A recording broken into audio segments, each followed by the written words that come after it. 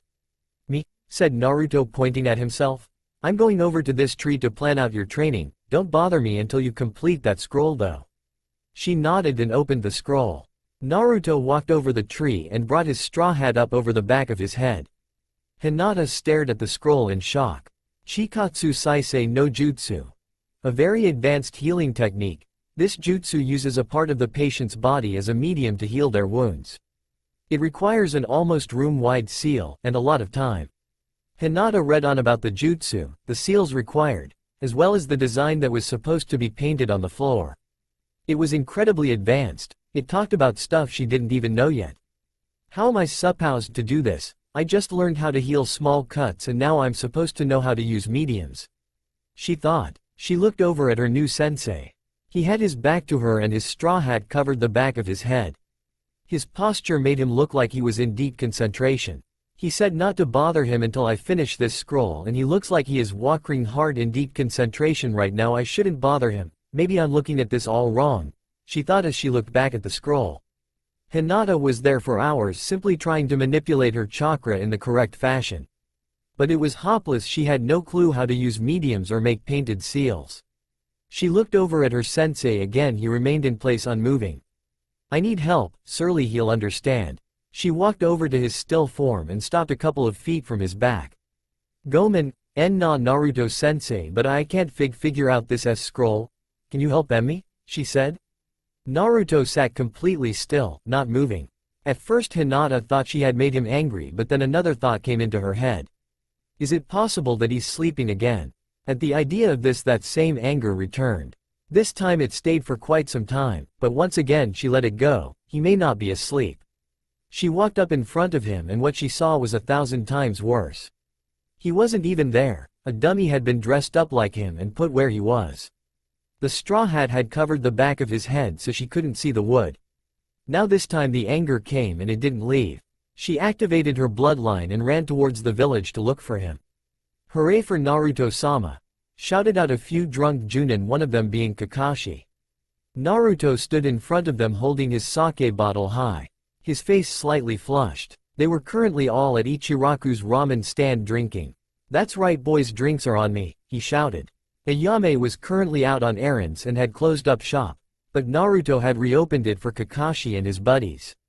Naruto took another long swig of his sake and let out a pleased sigh. This has been such a rough day for me, said Naruto.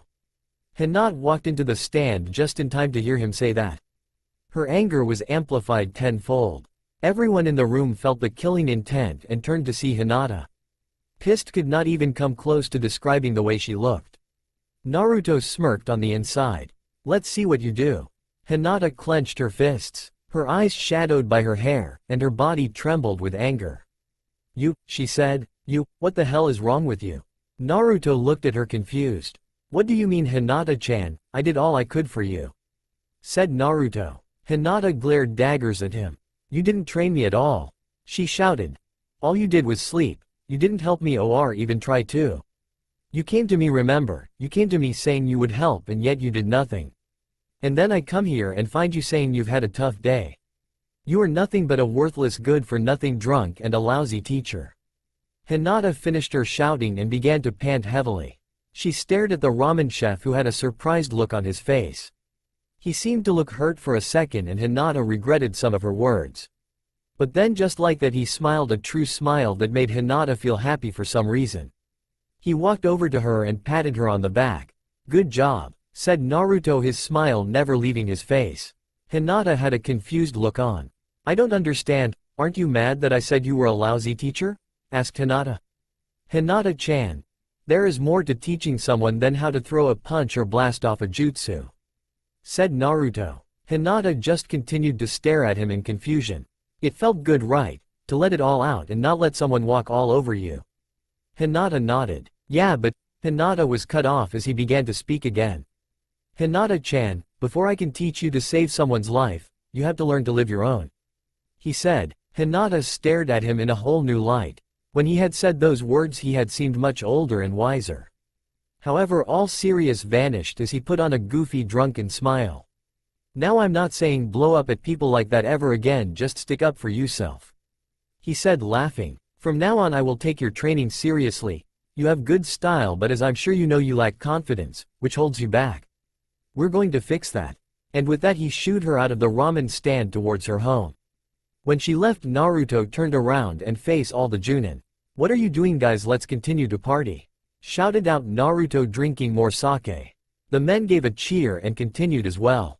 However, that didn't last long as Naruto felt another killer intent behind him. This one 1,000 times worse than Hinata's. Naruto slowly turned around to see the presence of a demon. "Oh, hey Ayame Nichan, what's up?" Naruto was smacked so hard with the frying pan that everyone present felt it, and soon after they quickly ran for their lives. The smell of decay was heavy in the air. Smoke and blood flew into the sky surrounding the battlefield. Bodies littered everywhere, all dead, except for one lone figure. He stood around the bodies, blood coating his hands and form. His eyes were angry with electric blue. He turned around and saw another form standing. He took a step back at the appearance of a 5-year-old girl. Her eyes were placed in eternal shadow, and her mouth was set in a frown. "Monster," she said. Tears swept down her cheeks and suddenly the world seemed blank for the figure.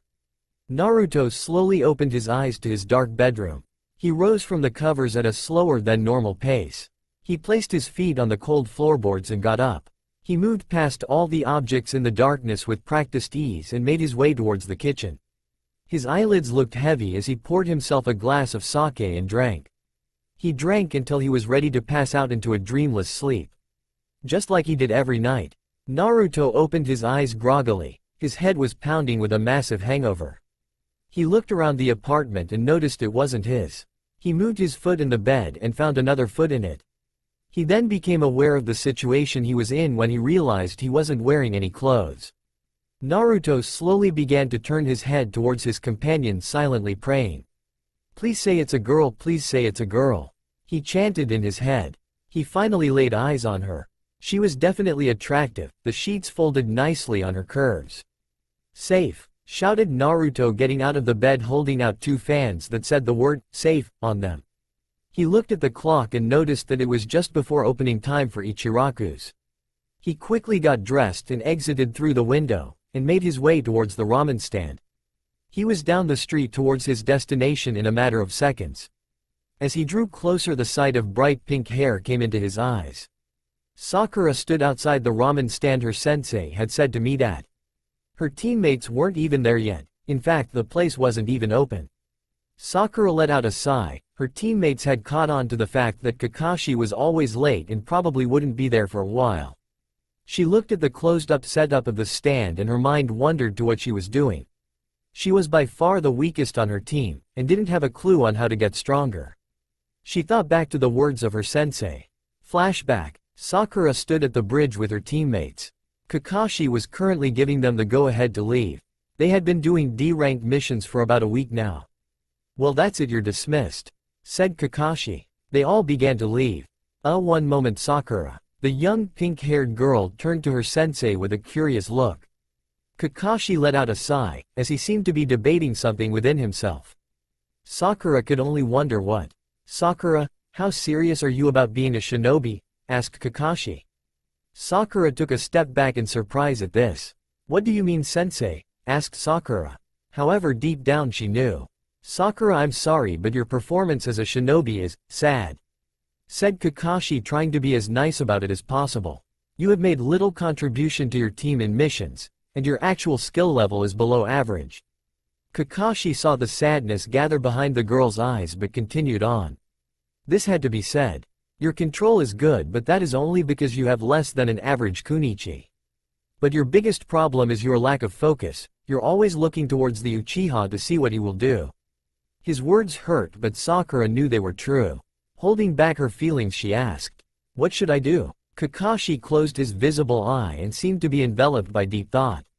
"You need some ramen," said Kakashi. Sakura's sweat dropped. "Not just you but the rest of the team. From now on our new meeting spot will be a place called Ichiraku's. Have you heard of it?" Sakura nodded. The ramen stand was rather well known for its spectacular food. She had never eaten there for the simple fact that she hadn't been interested in eating ramen. Okay then, well, I'm off to tell the others, said Kakashi, disappearing in an instant. Wait, Kakashi-sensei, she shouted after him, but he was long gone. You didn't tell me how to get stronger. End of flashback. Excuse me. A boy around her age brought Sakura out of her musings. He had rather long blonde hair done in a ponytail, purple wire-framed sunglasses that seemed rather small, as they didn't fully cover his eyes, and a large straw hat. His clothing was rather loose as well as orange, but anyone with eyes could see he was well built. Do you want to get into the stand? He asked. Yes, I'm meeting my team here, said Sakura. The boy nodded. He walked over to the closed-off stand and removed a key. He unlocked the bottom latch and pulled the metal wall up. He then proceeded behind the counter into the kitchen. Now what can I get for you? He asked. Sakura looked at him with a quizzical expression, but realization dawned upon her that he was the cook. I'm sorry, but I don't really like ramen. The boy looked a little surprised but then gave a small chuckle. Then you haven't tried my cooking, he said. He was done in seconds. Sakura was beyond surprised at that. The food now in front of her definitely looked delicious. I'm sorry, but I don't have money, she said. No, the first one is free, said the boy. Sakura looked hesitant at first but took a bite, and couldn't stop. The food was like heaven in her mouth.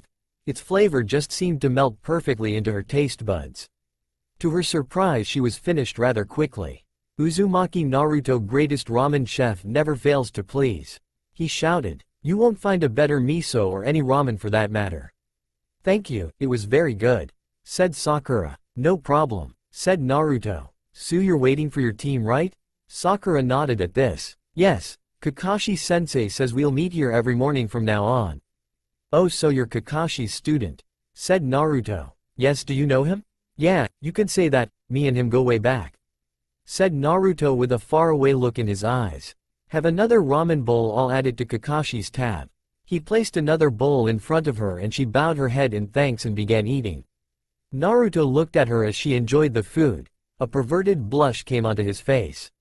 Sure, the pink hair is kind of weird, but she's definitely developing nice. I'd say a B cup at least. She stopped eating and looked at him and where his eyes were. Her eyebrow twitched. And what, may I ask, are you looking at? She said. Naruto blinked and then composed himself. Sorry, I just like watching people enjoy my cooking, he lied. Her eyebrow lowered and she seemed to relax. Oh, alright, she said. Naruto smirked on the inside and let out a small sigh. That was close, he whispered to himself. So mind if I ask what is bothering you? Sakura stopped eating and looked up at the boy. She looked rather surprised at his statement. And may I ask why you think something is bothering me? She asked. Naruto put his elbow on the counter and leaned forward. When I first saw you, you had a faraway look in your eyes, he said smoothly. Sakura didn't know why, but the way he said that line made her blush slightly. It almost sounded poetic. However, she understood what he was asking. Well, you see, as a shinobi, she appeared to be in deep conflict with herself as she tried to speak. I'm a failure. Naruto looked a little surprised but quickly covered it up with a neutral expression. What the hell has Kakashi been doing to her, were his thoughts. Care to explain? He asked. In the academy, I was always really good with all the written stuff, she said. I studied and got A's on my tests. I memorized the entire shinobi code word for word, and I even know almost the entire history of Konoha. Naruto looked at her thoughtfully, understanding where she was going with this. Because of all this, I was second highest kunchi in my grade level. I thought that meant I was a good shinobi, but you got a taste of what you really have to do. Naruto finished. She looked up at him a little surprised. Those things that you studied so hard at are technically useless in field. Sakura looked downcast at that. In combat, knowing which Hokage discovered the village or what number 23 is in the code isn't going to help you, but it's not your fault, he said. She looked back up to him confused. What do you mean? It's the fault of the academy, he said. Basing one's ranking and status upon how well you did on the academic level is not only useless but cause for concern. They told you, you were doing fine, so you never had reason to aim for something else. But still, that stuff is important, isn't it? Like the understanding of chakra? She asked. Understanding chakra and using it to a degree that is effective are different things, said Naruto. Even if you understand and are still able to control it well, It won't make a difference if you don't have enough to do any jutsu. So what should I do? She said, staring at the boy who seemed so wise. How the hell should I know?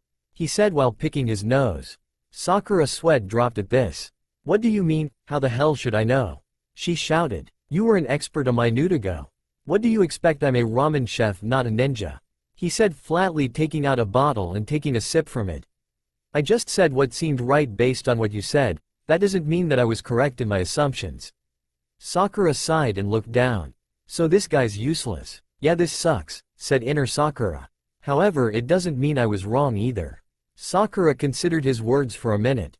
Well then, based on what you heard, what do you think I should do? She asked. No clue, he said with a smile, once again shutting her down. Sakura nearly fell and was on the verge of comedic tears. However, one thing doesn't make sense about what you told me. Sakura had her head on the counter. She wasn't even sure if she should listen to the chef anymore. Yeah, and what's that? She said with little hope that whatever he would say was worth it. Why didn't you train at all? He asked. Sakura looked up at him confused. I mean, I understand you were studying, but that couldn't have taken up all your time, so like what were you doing? Sakura blushed as she thought about it. She hadn't been training at all. Those times when she had free time, she just stalked the Uchiha with the rest of the girls. The words of her sensei came back to her at that moment. Your biggest problem is that you lack focus. His words rung in her head. She had studied so hard so that she could be a good student and not be a brain-dead moron. However, when it came time for physical work, she just watched Sasuke. Well, you see, I was watching this boy I like. She said, blushing. Naruto raised an eyebrow. You see, every girl in my year has a crush on Sasuke, and well, I was always with them trying to get a date. Naruto looked slightly confused. Why did the idea of him dating you seem to excite you? He asked. If it's romance you want, then here. He took out a small orange book and Sakura instantly recognized it as he handed it to her. She was twitching slightly and was about to slam it in his face when she saw his serious look. Instead of stalking Sasuke, train during that time, and since you seem to want that whole romance thing, read this at night before you go to sleep. He said. She looked very confused but decided what could hurt in trying it. Okay, thank you, she said. You might want to leave and go do something physical for a while, said Naruto. Kakashi probably won't be here for another couple of hours. A vein grew in Sakura's head at hearing this, and she left muttering something about late senseis.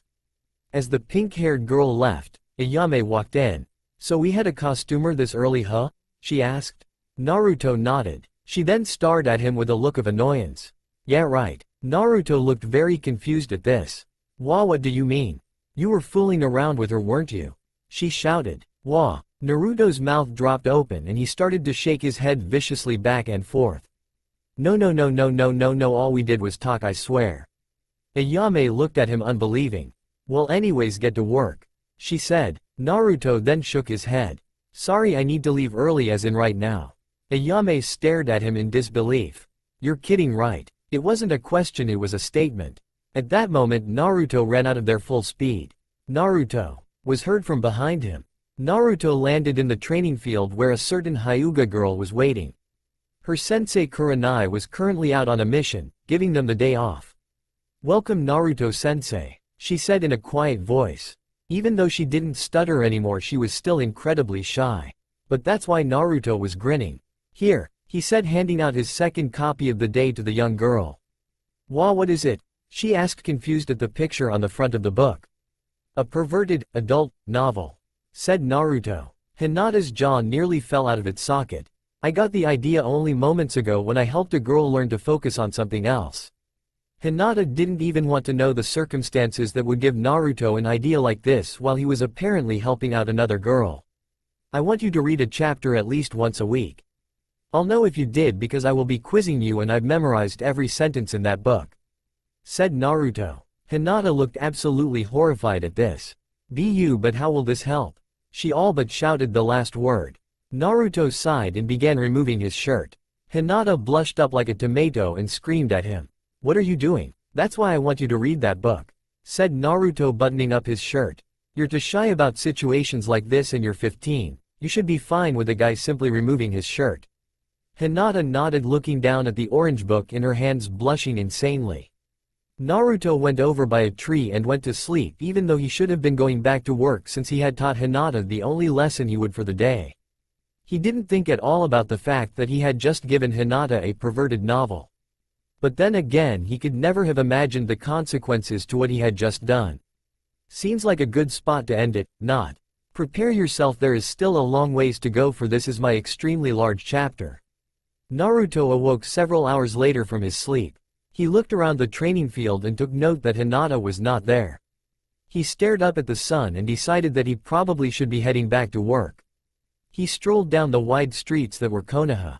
His blue eyes set themselves on a very sealed up and closed Ichiraku's. What the hell, he thought. Naruto wandered up to the metal wall that blocked off the entrance to his life. A small piece of paper was taped to the front of it. Dear asshole. Due to your sudden disappearance, I was unable to prepare myself for proper working conditions. There were so many costumers that I couldn't handle them. A lot of costumers may not be an accurate description, so I'll tell you about it. I got people at first that were coming in for a late breakfast. It didn't start out so bad, but as I was filling those orders and preparing them, the early lunch group came in. It was a little hard, but I finally managed to get all the orders of the late breakfast group and immediately started taking orders from the early lunch group. And then it happened, I got the normal lunch group, and being that the lunchtime rush is our biggest part of the day, it was increasingly hard. I was still cooking and serving the late breakfast group, I was starting and still taking orders from the early lunch group, and the lunch group being as big as it is swarmed the place. Complaints, requests, you name it, they all swamped me. Most of them got pissed and started fighting the early lunch group for their ramen. Tears were shed, ramen was spilt, and for the most part the whole store was trashed and I was forced to close down. I then spent several hours cleaning up the mess, hoping, praying that you would come back to help, but alas, you didn't. The point of this being that this entire incident was in fact completely your fault. You are a good-for-nothing son of a bi. The letter that had started out so small turned out to be many pages folded up. All of them containing the most vile words of profanity as well as graphic descriptions of how he was going to be tortured. Naruto took off his purple wire-framed sunglasses and put his forearm over his eyes. He then began to rather pathetically cry. Naruto. Naruto turned his head and looked at the form of Kakashi. Behind him was Sakura and what he could only assume was her teammates. Is everything alright? Are you closed? He asked. No, Kakashi-san, not at all. He said, stepping right in front of him with a mischievous smile on his face. He was currently holding his hands together and rubbing them as if delighted by something. All sadness and trace of tears were now gone, replaced with a mask of joy that was clearly covering up whatever the blonde was now scheming. Come right in. Naruto lifted the metal doors and opened up shop. Naruto had to give Ayame one thing, she was damn good at cleaning up. She had said in her letter that the place was trashed, yet now it looked almost brand new. Naruto walked around the counter and started up the stove. Okay, so what would you like? Said Naruto, turning to them. I'll have the large miso. Said Kakashi with a smile. The same, said Sakura. Naruto then turned his attention to the boy with the jet black hair. Uchiha Sasuke, thought Naruto. I don't like ramen, said Sasuke. One beef coming up, said Naruto. Sasuke's eyes widened a little at this and he was about to cancel the order when Kakashi gave him a warning glance. And before he knew it, he had a medium-sized bowl of ramen in front of him. He looked at the bowl and had to admit it looked very delectable. The aroma filled his nostrils and he finally decided to take a bite. He wasn't disappointed. Naruto then placed another bowl in front of Hanabi. Her face remained stony and the only sign of a reaction was a raised eyebrow that only rose about 5 or so millimeters. I do not believe I placed an order. However, she went ignored as Naruto was talking with her sensei. So Kakashi, who's the Hyuga midget? Asked Naruto. Hanabi's eyebrow twitched for only a second before she regained control of her emotions. That Naruto is Hyuga Hanabi, the prodigy, and she's not a midget, she's only 12. She was the #1 Kunichi in the academy even with being several years younger.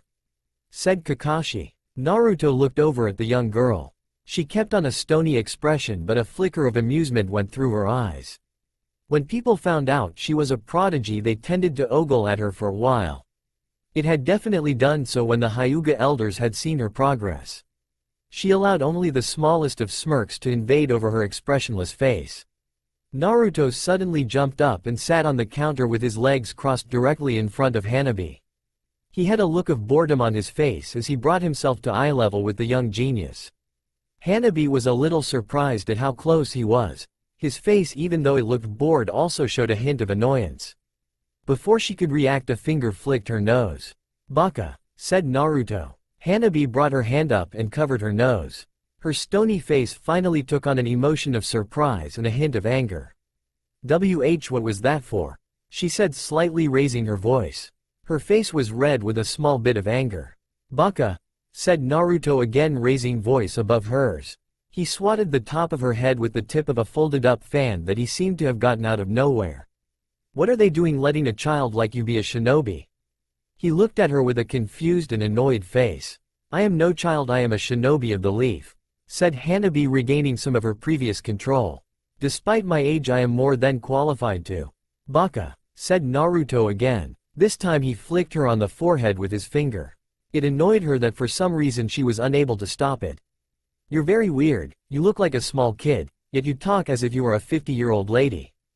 Hanabi's face was slowly beginning to flush with anger. Her teammates stared at the scene with their jaws dropped, while their sensei was wearing a smile in amusement. "When I care about the opinion of a civilian," she said the word as if it was scum. "I'll let you know." Naruto was completely unaffected by her attempts to insult him. He sat there paying minor attention to her words as he drank from a bottle of sake. Hanabi was growing increasingly annoyed at the chef as he ignored her while drinking something from a bottle. "Baka," he said again, flicking her in the nose. It was pissing her off greatly that she had failed again to stop it. "You're not much of a shinobi, are you? Your sister Hinata is way better." Her gaze grew extremely cold as she glared at him, barely suppressing her rage. "And what, may I ask, is better about my pathetic sister?" she said with a tone of superiority. Her anger was in her eyes, but she held a confident smirk on her face at the thought of her waste of a life sister. Well, her boobs are bigger for one. And any confidence or emotionless mask that she had on her face shattered. Her jaw dropped to the counter and she was shaking with fury. "Wah, what does that have to do with anything?" she shouted in anger. But Naruto ignored her as he began to recite a list. "She's nicer and much more pleasant to talk to. She isn't a 12-year-old midget with the personality of a 50-year-old. Hanabi's face was absolutely red with anger as she stood up. "As if scum like you would know anything about superiority. My sister is a weak waste of a life that doesn't deserve the Hyuga name," she shouted. "I dare not stay in this filth you call a restaurant any longer." She stormed away from her seat towards the exit. "Meet us here tomorrow," said Kakashi. And Hanabi threw an accusing glare at him. Both of the Hyuga's teammates sat at the counter in shock, their mouths hung open. Even the emotionless Sasuke looked moronic in the prospect of what he had just seen. They both looked at the chef in unison, eyes wide and blank white. "Ah, look at that. What a waste, she didn't even touch her ramen," said Naruto as he began to eat it. The two genin fell to the floor at that. Kakashi just gave an amused chuckle.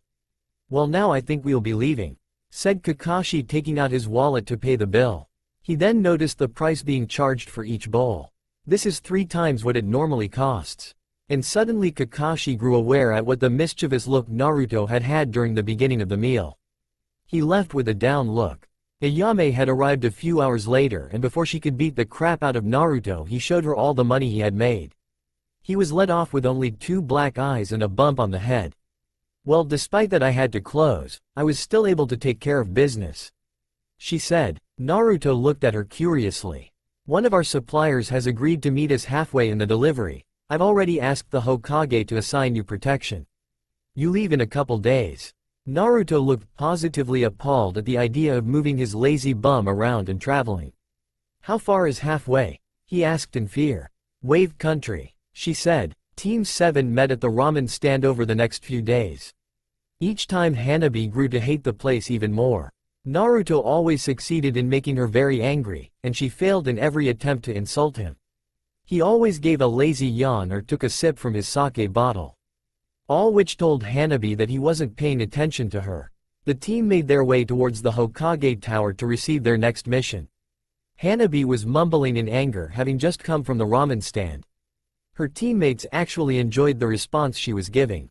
She was always cold, emotionless, and above all arrogant. Granted, she was very good for a genin, heck even for most chunin. However, her outburst and anger proved to her team that she was human, and they enjoyed the fact Naruto always brought her down a peg or two. Naruto was always very nice to Sakura and made her laugh with his foolishness or laziness.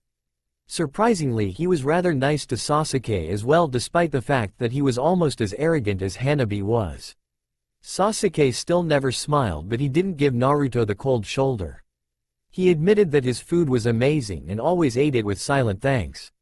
They never learned anything really about Naruto except that he loved sake and was more often drunk when they saw him. Apparently he and Kakashi had a history, something they didn't pry into.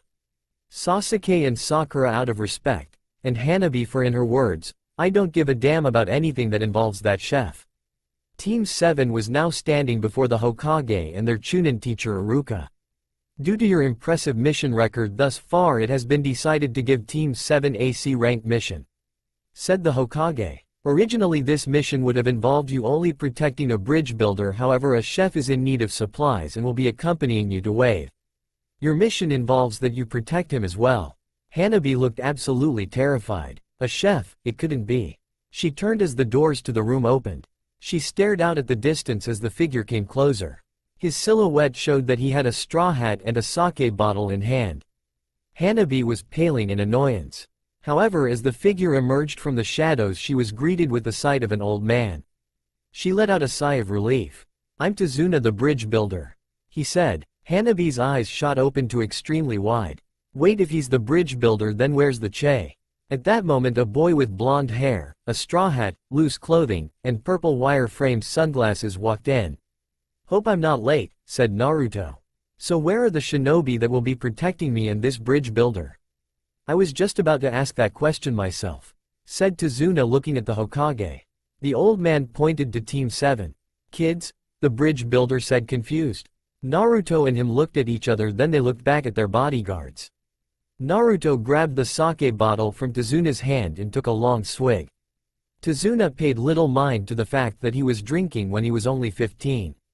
All he said was, "My thoughts exactly," before he took a long swig of his own. Naruto and Bridge Builder made their way down the road with Team 7 surrounding them as guards. Naruto was currently very drunk at the time. "Thought there is some good stuff," slurred Naruto. "I'm a little surprised someone your age can appreciate it," said Tazuna, only a little tipsy. "That there is the finest the wave has to offer." "Ah, I see, very nice," said Naruto. The group was a good distance away from Konoha. In a couple of hours they would most likely be upon the boat that would take them to Wave Country.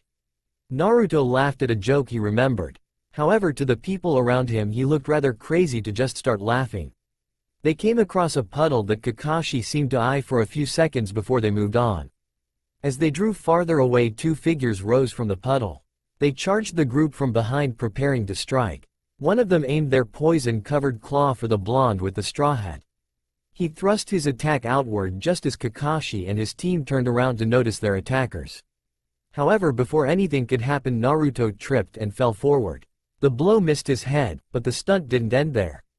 Naruto's foot was brought behind him as he was falling off balance, and he just happened to kick the clueless missing nin in a very sensitive area.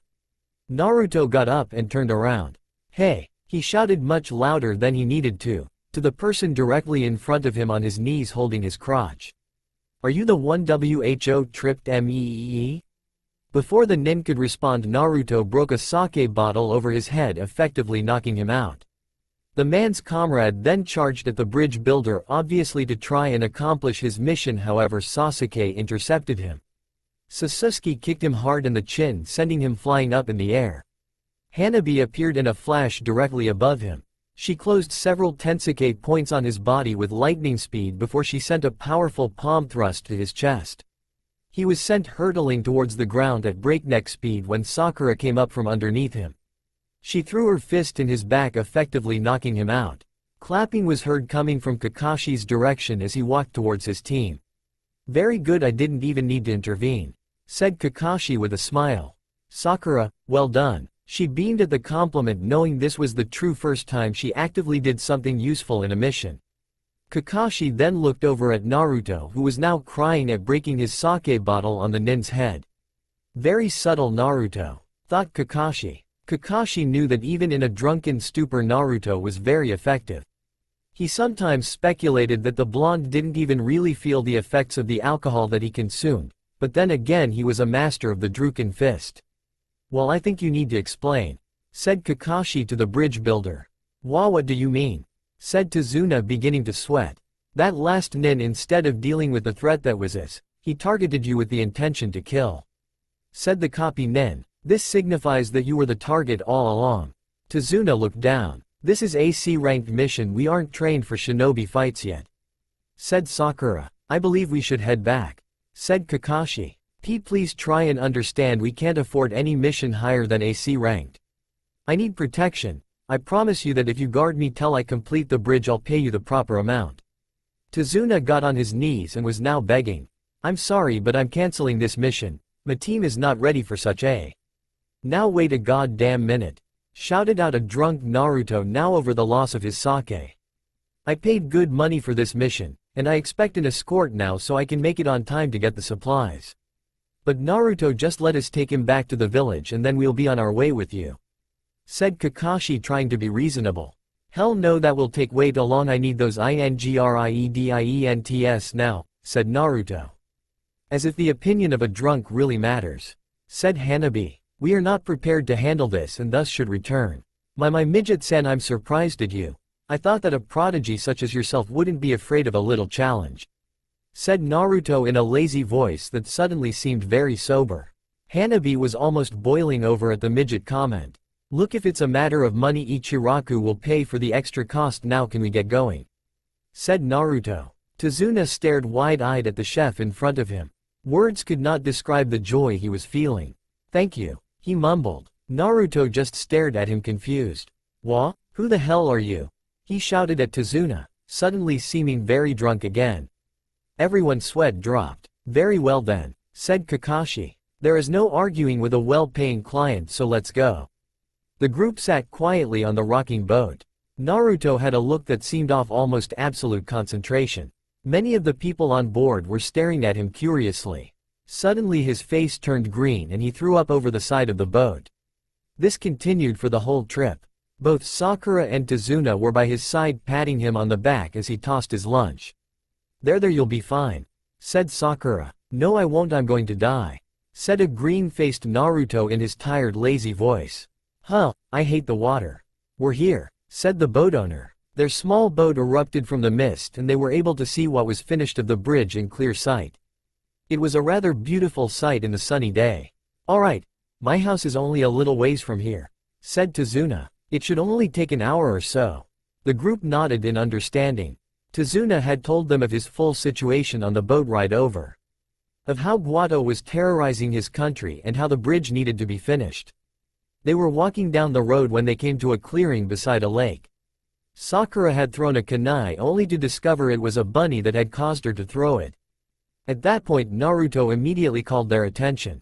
"I'm tired, let's rest here for a sake break kkkkkk," said Naruto. He grabbed a spare bottle that he had brought. His original he had broken on the missing nin's head. He sat down cross-legged in the middle of the clearing with the large bottle in between his legs. He picked it up and poured it into a saucer. "Naruto, I don't think there's time for—" Kakashi was cut off as Naruto held up a hand. "There is always time for a sake break. But, always." Kakashi gave a defeated sigh and walked away. Tazuna was shuffling around nervously on his feet next to Naruto, who sat there calmly drinking from his saucer. Suddenly a whistling sound was heard in the air. Tazuna stared straight ahead, frozen in terror, as he saw a giant sword heading straight for him. His life began to flash before his eyes as his doom drew near. A hand grabbed him by the collar and pulled him down as the blade went over where his head had been. He looked to the boy who had just saved his life. Naruto had his eyes closed and was calmly sipping some sake from the saucer in his right hand, while his left had gone up and pulled Tazuna down to escape the blade. The blonde showed little acknowledgement for what had just taken place as he sat there calmly sipping away at his sake. Tazuna wondered if he even realized that they were being attacked. Team 7 surrounded them in a triangle formation. Kakashi stood ahead of them staring at a tree where the sword was now lodged in. A large man without a shirt and had no eyebrows appeared on top of it. "Sharing in Kakashi," said Zabuza with a stern look. Sasuke's eyes widened at hearing this. Zabuza, demon of the mist, said Kakashi with an equally serious look on his face as he pulled up his hiat from his eye showing a deep scar. Uzumaki Naruto, world's greatest ramen chef, said Naruto. All the shinobi present, even the fake hunter Nen in hiding, stared at the boy in shock. What everyone was doing it. Zabuza looked at the boy who was clearly tipsy from the sake between his lap.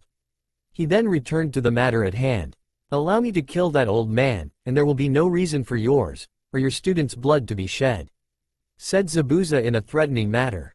Team 7, stay out of this fight, this guy is on a whole other level, said Kakashi. Protect Tazuna and Naruto. Kakashi opened his closed lid revealing his eye and took a ready stance. Zabuza jumped onto the lake and started forming seals. Before they knew it, a mist had started to rise in the area. Tazuna was beginning to panic as he lost the ability to see. The voice of Zabuza rung through the mist as he listed off the areas he could strike. Naruto sat there calmly, happily sipping his sake. He still remained in the cross-legged position even with the presence of the insane Junin threatening all of them. Hanabi activated her Byakugan and looked through the mist. She gave a small smirk as Zabuza appeared in her vision. Kakashi-sensei, he is still on the lake, she said. Well, one of the children can see through my mist, how interesting, said Zabuza with a smile under his bandages. However, before Hanabi could blink, he was in the center of their formation with his large sword. Zabuza let out a small chuckle in amusement. His blade was held in a completely flat horizontal angle. The base was by Naruto's neck and the tip was pressing on the abdomen of the bridge builder. Naruto took another calm sip from his saucer. He then did something that surprised the now tense shinobi of the area. He placed the saucer on the flat of the sword. Thanks for that, I needed a table while I open up this bottle, said Naruto, using both his hands to open up the sake container. If Zabuza had an eyebrow it would be twitching. However, he let up an amused sigh. I must say, brat, you're rather calm, much more so than your friends here, said Zabuza, pointing to the genin now standing around them. They were all frozen in fear, even Hanabi. It was clear that they were trying to shake it off with all they had.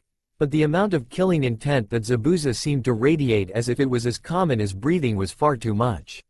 I would think a mere 15-year-old chef would be in tears right now begging for mercy, but then again perhaps you're too drunk right now to worry, said Zabuza. Worry? Said Naruto with a clueless expression. Why would I worry when Kakashi-san is right there? As this was said, Zabuza burst into water as Kakashi cut its throat with a kunai. Zabuza appeared behind him and slashed, but Kakashi burst into water as well. Kakashi lunged his kunai at Zabuza, which the Mizu Junin effectively blocked. However, he was then kicked away back towards the lake by a well-placed blow from Kakashi. Kakashi now stood in front of his charges, forming one seal. The mist in the area thinned considerably, allowing all to see the battle that was about to take place. Naruto picked up his saucer that had fallen from the sword when Zabuza had moved. He checked to see if it was clean. When he found it was, he smiled and poured his favorite liquid into the saucer. He took a sip and gave a happy sigh. Ah, that hits the spot, he said happily. How can you be so calm? Said Tazuna, looking at the fight. Kakashi and Zabuza were merely blurs to his students, and Tazuna couldn't even see them. The clanging of metal was heard by all though. Aren't you worried? If he fails we're all dead. I try not to think about those things, said Naruto. And besides, I have faith in Kakashi-san. As those words were said, Kakashi was trapped in a water prison. Naruto's jaw dropped. What the hell, Kakashi? Shouted out Naruto. You're making me look bad. I just told this guy here not to worry because you were fighting and you go get yourself caught. Kakashi's sweat dropped in his prison. Sorry, he mumbled. Zabuza just let out a laugh at this.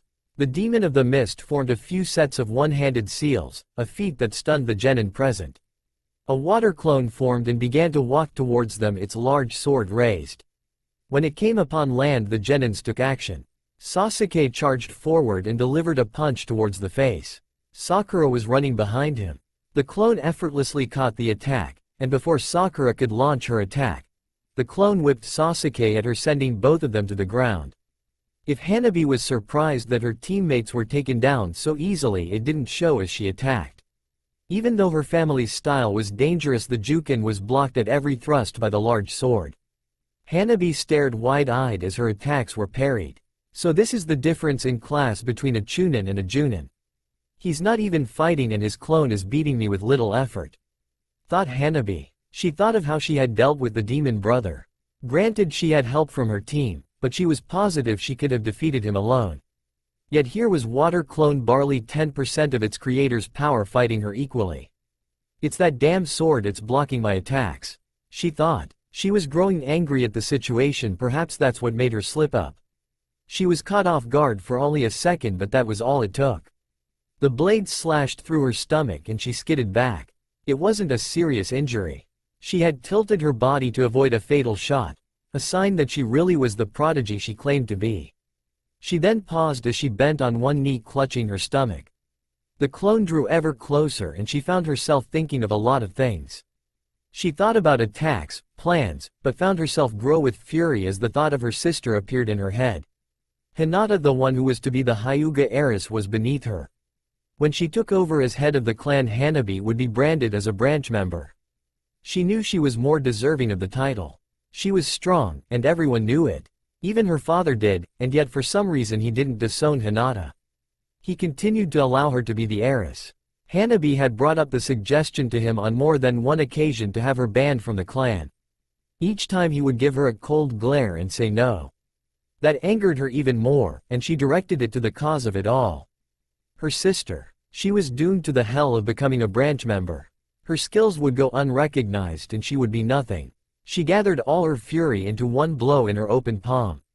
She lunged it at the clone that attempted to block. However, the sword dissolved into water as the hand touched it, and soon the clone dissolved as well. There was a sound as the impact from the blow was made. The water behind the now destroyed clone wavered a little as the palm strike let out the remaining force.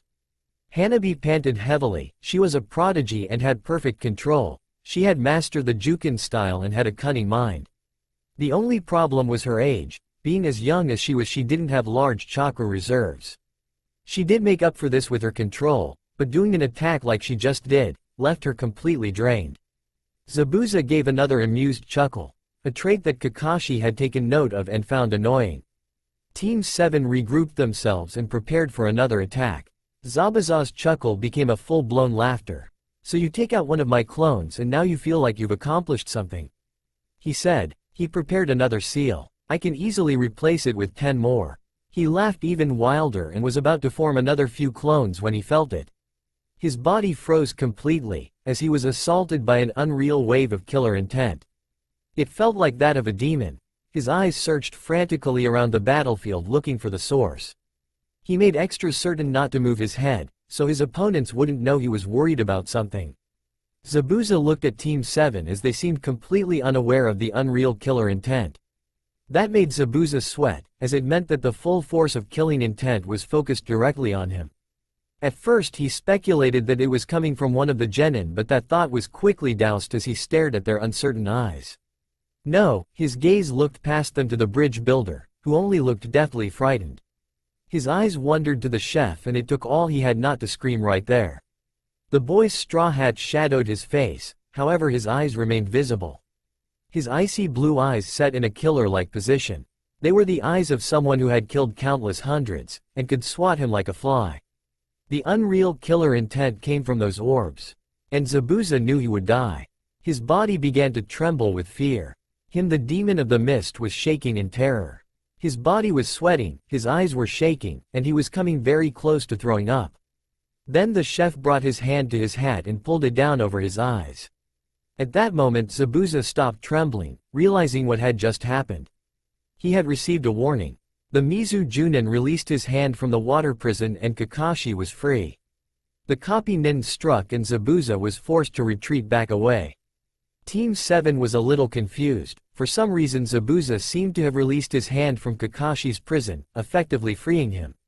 After that it went all downhill for Zabuza as Kakashi tricked him and played with his mind using his Sharingan. Zabuza was eventually blasted back by a jutsu he was attempting to use. Before Kakashi could land the final blow, a hunter nin showed up and killed him. He took his body with him. Kakashi then passed out from exhaustion and his team came to carry him. They immediately headed towards the bridge builder's house. How much longer? Said an annoyed and tired-looking Naruto. Not to be nosy or anything, but Naruto, don't you have to meet your supplier? Said Sakura. Naruto looked at her wide-eyed and then slapped his head. Ah crap, he said. He immediately ran off for the village. Idiot, said Hanabi, who was currently clutching her bandaged stomach. Sasuke had her arms slung over his shoulder to help her to the house. As they drew closer, a beautiful young woman exited the house and ran towards them. Father, she said as she gave Tazuna a hug. Tsunami, I'm back and I've got some bodyguards, said Tazuna. One of them needs a bed and another needs you to take a look at her. Her stomach was cut, it doesn't look too serious but still. Of course, right this way, she said. Zabuza lied in a large bed bandaged up. His eyes stared up at the ceiling and he remained unmoving. His entire body was sore and he wanted to rest some more. The fake hunter Nin sat by his side waiting. Did you discover the Sharingan's weakness? He asked. Hi, Zabuza-sama, said the hunter Nin. Very good, Haku. Did you by any chance see the chef? Said Zabuza. Haku looked very confused at this. Why would I? Asked Haku. Because, if that chef had fought I would have been dead 1,000 times over, stated Zabuza. Haku's eyes widened to impossible size. I don't understand, is he a shinobi? I don't know, I didn't see his abilities or his chakra stores, but I know for a fact that he could kill me, his eyes said it all. I'll look into it. And with that Haku blurred out of existence. Be careful, mumbled Zabuza as the boy was now fully gone. Naruto wore a happy smile on his face. He had gotten the supplies he required and now was heading back. He was coming back from the bar, which was another reason he was happy. He hiccuped a few times before he stumbled up to the doorway. It was dark in the house. Even so, Naruto was still able to navigate his way up the stairs. Being that he was currently being alcohol impaired, he didn't think much about just entering some random door to go to sleep. However, the consequences wouldn't come till morning. A feminine scream was heard through the entire house. Tsunami, what's wrong? Said Tazuna, running into the room, followed by the members of Team 7, a small boy, and a Kakashi on crutches. All of their mouths fell wide open. Tsunami was in the corner of the room blushing madly with a confused look on her face. A sheet covered her body and it didn't take a genius to know that she wasn't wearing anything underneath. Naruto was snoring loudly in the only bed in the room. He was dressed in nothing but his boxers, and some drool was coming out of the corner of his mouth. Both the boy and Tazuan ran up to him and grabbed his sleeping form by his neck. They then began shaking him violently. What the hell did you do to my daughter, Mom? They both shouted together. Naruto awoke abruptly, unable to breathe. He was currently being strangled to death by an old man and a 10-year-old. He only heard briefly what they said before he passed out from lack of oxygen. They threw his unconscious form on the bed and ran over to Tsunami. My beautiful daughters, are you alright? What did that no-good drunk do to you? Said Tazuna. Nothing, Dad, she said, still blushing. Then why did you scream? Asked the boy. Well, I woke up and he was sort of there, so I freaked, was her response. Then why are you naked? Asked Tazuna, pointing to the sheet covering her body. Well, you see, Dad, I, sort of, sleep in the... She blushed even more, not wanting to finish her sentence in front of Inari. Oh, I see, said the bridge builder. They all looked over to Naruto as he began regaining his consciousness. What the hell? Said Naruto. All the occupants of the room were staring at him angrily. All except for Tsunami, who was far too embarrassed, and Sasuke, who really didn't care about the situation. What? Asked Naruto. And what, may we ask, were you doing in Tsunami's bed? Said Kakashi. Even though he seemed as angry as the rest of the people in the room, he actually seemed more jealous than everything. I know you are a flirt and a pervert, but still. Now hold on, said Naruto. I couldn't even remember my own name last night. I was so drunk that I just crashed in the nearest bed. I didn't know someone was in there. They all looked at him, not believing his story. What? It's the truth, I swear, said Naruto, holding up his hand.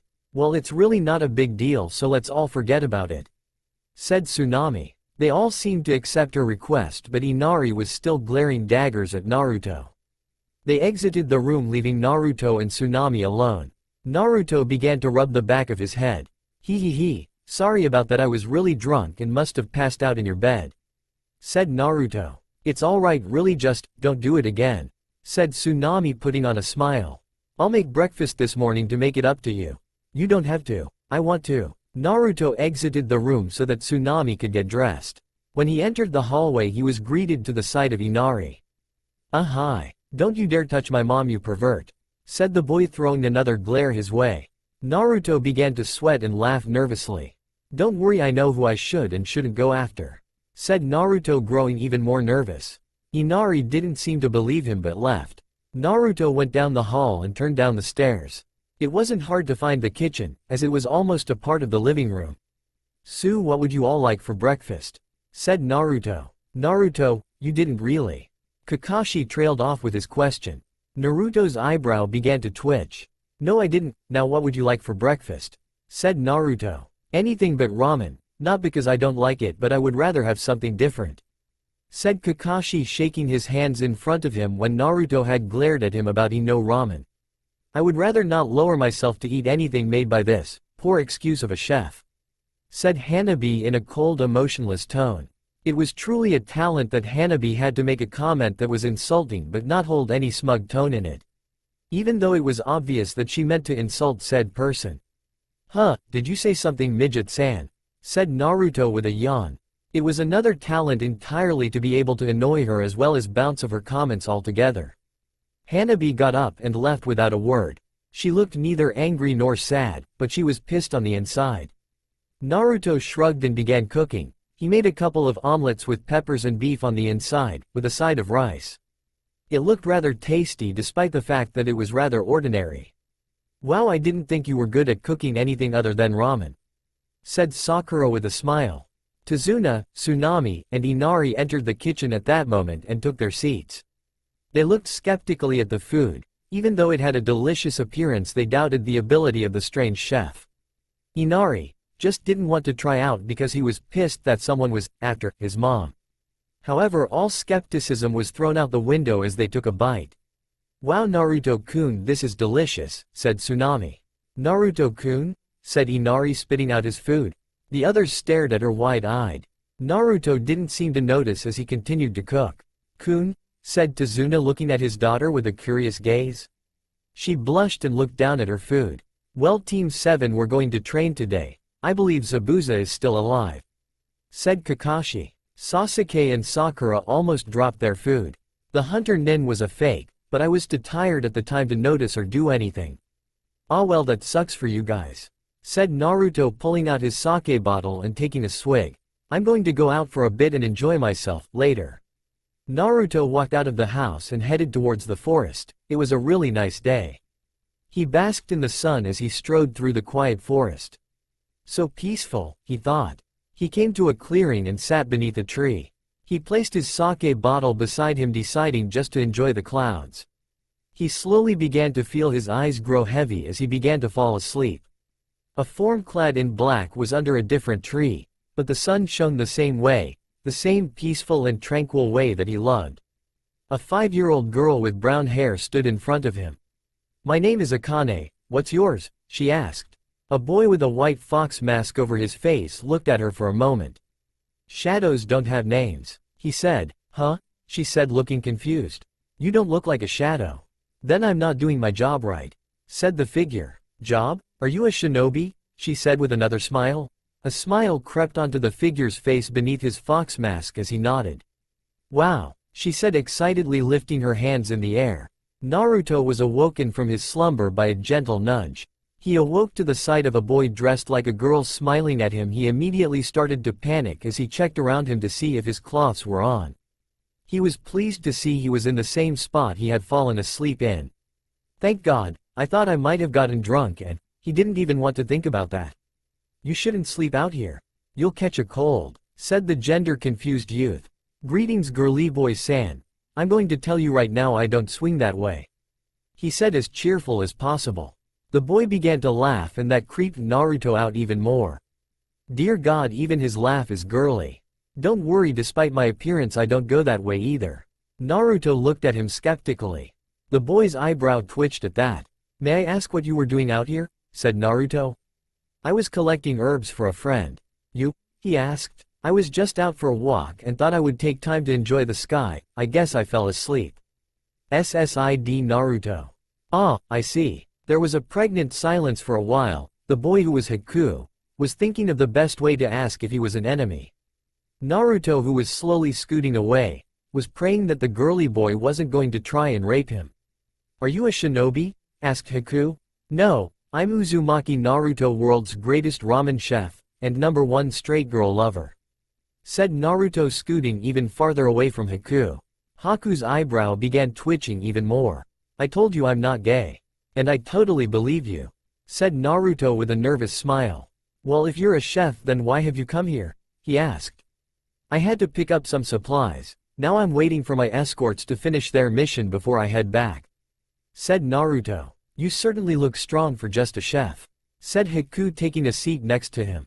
Naruto began to sweat and began to scoot away a bit more. I have to keep in shape if I want to impress those ladies. Said Naruto, trying to stress this. Naruto got up and began to walk away. I know it seems strange to ask someone who doesn't protect others, but, do you have a precious person? Said Haku.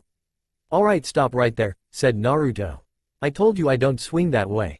I don't care if you're interested, I am going to leave and find some chick to make out with. Haku just stared at him, his mouth hung wide open. That's not what I meant by precious person, he shouted. Naruto blinked. Oh, sorry. Forget it. Just I believe that if you have someone to protect, you can be truly strong. Said Haku. Naruto took a sip from his sake. Man, that's deep. So who's the guy? Why do you assume it's a guy? Asked Haku, whose eyebrow was twitching frantically. Well, you know. Haku sighed. Whatever. Naruto gave a loud yawn. It's a good philosophy though. Said Naruto. Haku looked a little surprised that he was actually listening to him.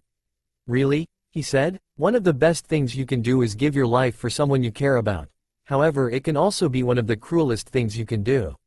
Said Naruto. Haku raised an eyebrow. If someone is that precious to you, how would they feel knowing you died for them? A Kage feels that way every time he sends troops out to die for him or his village. Naruto's eyes glazed over at that. Haku wondered why he made the Kage reference. I see. Said Haku. People will always die, loved ones will always be lost. They can be taken away by the blast of a jutsu or they can die of old age. Said Naruto. If it becomes a choice, I would rather see my loved ones die of old age. At that moment Haku knew that Uzumaki Naruto was more than he seemed. You seem as if you speak from experience, said Haku. Naruto took a sip from his sake bottle. I'm going to give you some advice now. If you are constantly in the situations that require you to protect your precious person, get out of it, now. Said Naruto. A shinobi's life is something no one should live. Naruto got up and began to walk away. I never said I was a shinobi. Said Haku. I know, but that doesn't mean it isn't the truth. Naruto sat down by the docks not far from Tazuna's house. He let his feet tread over the water. He took a swig from his sake bottle and let out a sigh. I swear if you touch my mother I'll kill you. Said Inari, appearing behind him. Don't worry, I won't. Inari seemed to nod at this. The small 10-year-old boy took a seat beside Naruto and sat looking at the water. Grandpa says that it was because of you the shinobi agreed to continue the mission to protect him. Said Inari. Naruto remained quiet and took another sip from his sake bottle. Thank you. Said Inari. I don't want Gato to kill my grandpa. Are you afraid of Gato? Asked Naruto. Hell no, said Inari.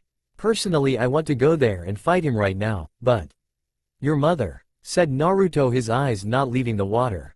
I'm not afraid to die, and I know if I go to fight Gato alone that's just what will happen. Said Inari. I just don't want to put my mom through that though. Then you are very wise. Said Naruto, getting to his feet. He turned to leave but then paused. Why don't you use that wisdom to think of something to do? There is strength in numbers and always a time to strike. Inari watched his retreating back and turned to stare out at the lake. It was growing late as Naruto approached the house. After last night's little episode he decided to lay off on the sake, until he got into his room. When he entered the kitchen it was only Tsunami cleaning the dishes. Everyone was either in bed or doing some last-minute training. He walked up beside her and quietly began washing dishes with her. You don't have to, she said. I know, but I want to. Said Naruto in a happy voice with a lazy smile. They remained in silence for a while. I saw from here that Inari was talking to you. I'm sorry if he was rude. Said Tsunami. Not at all. He was just making sure that I wouldn't just happen to wander into your room tonight. Said Naruto with a laugh. Sorry about that. He's very protective of me even though I'm his mother. Said Tsunami. He hasn't had it easy. I was only 14 when I became pregnant with him. Ah, that explains why you look so young. Said Naruto. Tsunami blushed a little at his compliment. I was wilder back then. When my boyfriend found out I was pregnant he left us. She said. After about 7 years I met another man. He became like the father Inari never had. That is until Gato killed him. She spent the next few minutes recounting the events that took place with the man that the town considered a hero. Naruto was in tears by then. End of the story. That is so sahahahad. Said Naruto as he began shedding tears on the ground. Really Naruto-kun, it's okay now. We keep him alive in our hearts and we remember what he did. Said Tsunami trying to comfort him. Well, sniff if you sniff say so. Said Naruto. They finished the dishes and went to their own rooms respectively. Yes, Naruto made sure it was his room. Well, at least he thought it was his because it was empty. But Sakura came back from the bathroom 5 minutes later and screamed at seeing him. He went to bed with more than a few bumps that night. Kakashi-sensei, I don't like this.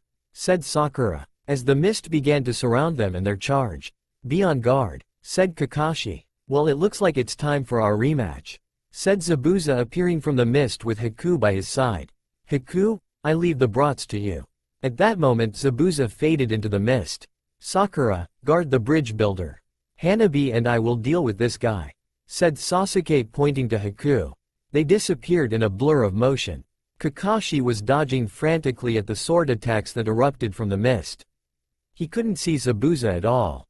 What's wrong, Kakashi? Can't use that eye of yours without being able to see me. Mocked Zabuza. Sasuke was closer to his opponent's speed than Hanabi was, which was probably why he was able to get a few hits in. Haku was very cautious of Hanabi's style, aware of what it could do. That was why he was able to dodge all of her attacks. After Sasuke hit him a couple of times he became aware of the fact that he would have to step it up a notch. He began forming a couple of one-handed seals. The first set caused ice needles to appear all around them and strike. Hanabi used her Jukin to block all the offending projectiles, while Sasuke simply dodged. However, the needles were only a distraction to give Haku time to complete the other set of one-handed seals. Ice mirrors slowly rose from the ground. And now your fate is sealed. Said Haku stepping in a mirror. 10 figures now stood outside Tazuna's house. They all had smug looks on their faces. They brandished weapons of all types, from sword to spear. 2 samurai stood at the head of them. Tsunami was washing some dishes while humming a happy tune to herself. She turned off the faucet to the sink, and at that moment the door burst open. The wooden splinters were sent across the floor. Tsunami ran out to the living room to see what had happened when the sight of 10 very threatening-looking men in the front door greeted her. She saw Inari run at them with his fist raised. One of the samurai easily caught the attack and lifted the boy up by his hand. Inari lifted himself up closer to his captor's hand and bit down. The man screamed in pain and dropped him. Before he could get away, another hand grabbed hold of him and held him firmly. Please let him go, said a near-hysteric Tsunami. Gato only said bring the kid, the mother is expendable, said one of the samurai. No, please don't, shouted out Inari. The samurai that moved closer to his mother gave a sick smile. It was the one that Inari bit in the hand. He backhanded her across the face, knocking her out. Leave her and burn the place with her inside, said the samurai. They all exited the house to the docks. Anyone could see that this plan had been given forethought as the house was already covered in oil. One of the men threw a torch and the house instantly burst into flames. Mother, shouted out Inari as one of the men held his head in front of the scene, forcing him to watch. Tears streamed down his face as he knew the truth. She was gone, dead. The man's hands left Inari's head as he was blown away. Inari's eyes were wide as he felt a gust of wind from when the man was hit. He turned his head and was greeted with a sight he never thought he would see. Hey Inari, said Naruto. Cue guitar music from Trigun. What are you doing on the ground in tears? Said Naruto with a smile. His back was an unconscious Tsunami. The man that had been punched had shredded through the docks from the force of the blow. He was unconscious on land, blood splattered on his face from a broken nose. The men looked at the newcomer with a small twinge of fear. They held their weapons at the ready. Inari, there is strength in number and always a right time to attack. Now is the right time to attack, said Naruto. He disappeared and reappeared in the center of the group of men in a swirl of wind and leaves. When he appeared, the dust around him was scattered as if kicked up by the force of his appearing there. They were all frozen still. Naruto held his straw hat over his eyes and he had a small smile on his face. He snapped his fingers and the men all began falling down unconscious. Inari, said Naruto with a large grin. Now is the time to take back your village. Don't tell anyone what I just did because I will just deny it. He said this with another smile before he vanished from their sight. Inari was in a state of awe before he erupted in a large smile and laughed. He tied up all the men and woke his mother. They went out to the village to get some help. Hanabi and Sasuke stood at the center of the ice mirrors back to back. Haku surrounded them in his reflection across each mirror. Sasuke had activated his Sharingan during the battle, which was the only reason he was still alive. Hanabi looked fine, but she was growing tired from the long fight and she was running out of chakra. Haku was growing worried he too was low on chakra and would have to end this. Hanabi had her Byakugan activated so she was able to block all the needle attacks thrown her way. All except one. Haku had pondered why she had been hit in one area and seemed so surprised about it. It seemed the reason dawned on him right then and there. He took a handful of needles and lunged them at a particular spot. Hanabi remained unmoving, completely unaware that the attack was coming for her. But Sasuke saw it. He ran at her and shoved her out of the way only to be hit himself. She looked up at her teammate a little surprised, and then she noticed he coughed up blood. At that moment she knew, he had taken a hit meant for her. She was more than a little surprised that he had done it. From what she could gather, her teammates were not too fond of her. Her face remained stony, but she felt a little guilty inside.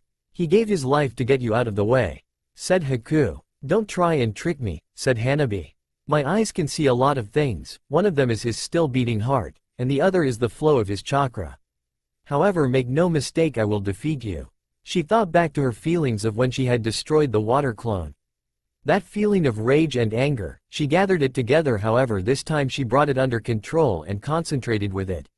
She focused it all into the points of her fingertips. She had spent all her time in wave training this technique she had discovered. She ran in a mirror and merely touched it and it shattered. The technique was basically an extension of her normal Juken attacks. It was now more refined and did more damage, but ate up more chakra, which is why she wouldn't just use it whenever she fought with her Juken. Haku jumped out of a mirror to try and stop her from breaking another mirror, but Hanabi saw it coming with her Byakugan. This had actually been what she was hoping for. She twisted her body and Haku flew past her. She then grabbed onto his foot before he got away. She pulled him back and his body was now upside down as she let go of him. Hanabi concentrated the full attack into her open palm and slammed it for Haku's chest. Haku, thinking quickly, brought up several ice mirrors in front of him.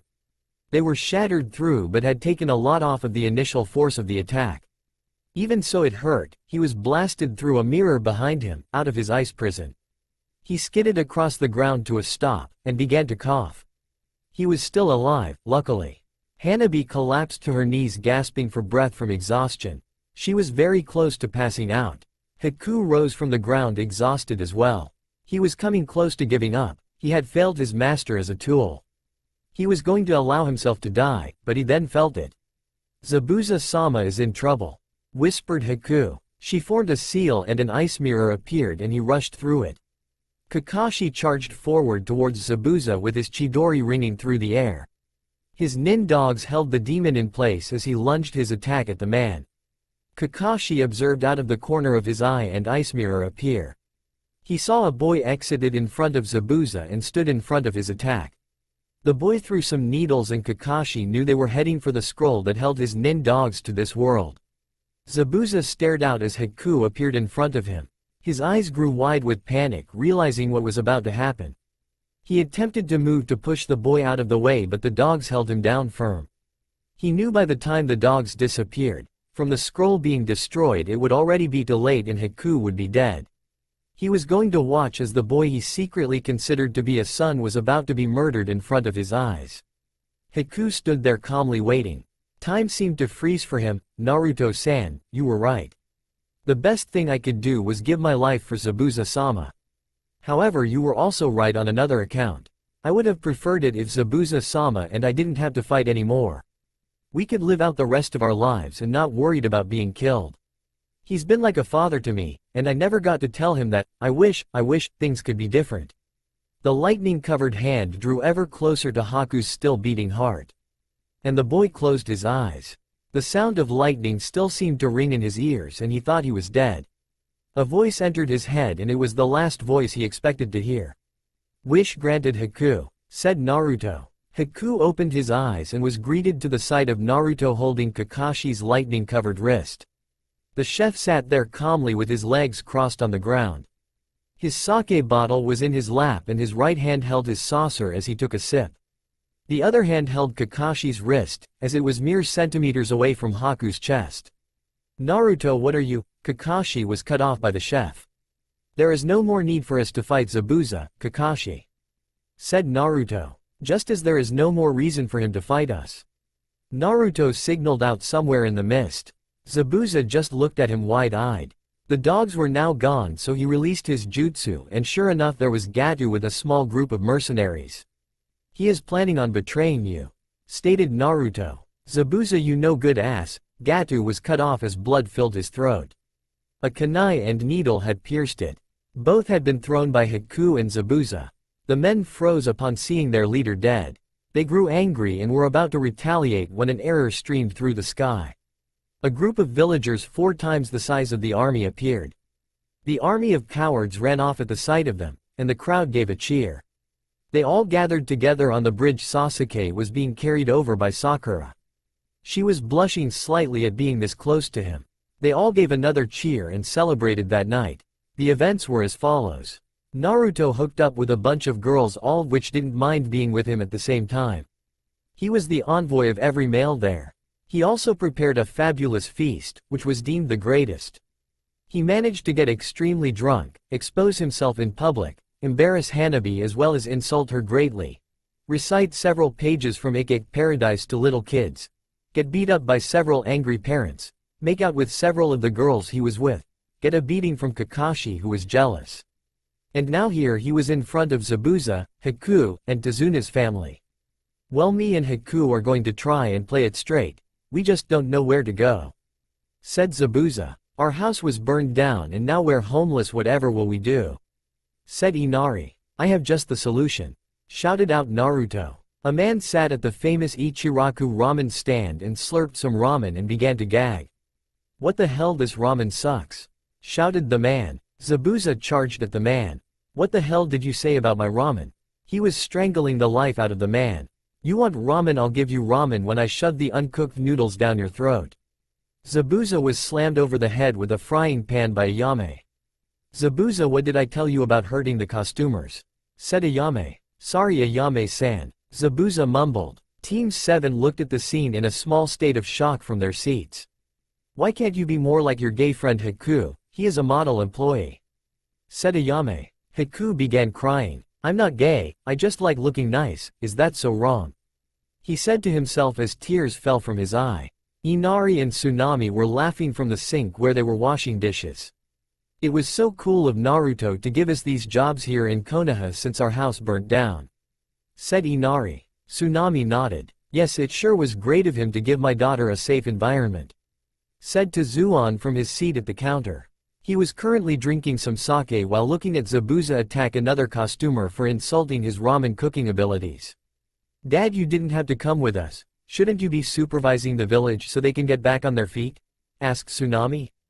"And leave my daughter alone in the big city to get raped? Not a chance," shouted out Tazuna, who at the moment was very drunk. "Well, I'm leaving now," said Naruto. They all looked at him. He gave them a tired yawn and left, leaving the scene that was slowly turning into chaos. The sheets on her bed were thrashed violently back and forth. Her breathing came in shallow pants, rapidly growing faster and more stressed. Her purple hair stuck to her beautiful features. She bit down hard on her lip, drawing blood, and her fingernails clawed at the sheets. Painful gasps erupted from her mouth as she twisted and turned in her bed. Her eyes shot open and she screamed. She sat up frantically, clutching her neck, gasping for breath. Sweat dripped down her body. She was currently only wearing her panties and a large t-shirt. Hot tears streamed down her cheeks as she fought off the pain as best she could. Her seal had a faint purple glow to it, and almost appeared to be burning her flesh. She rested her head against the window conveniently located next to her bed.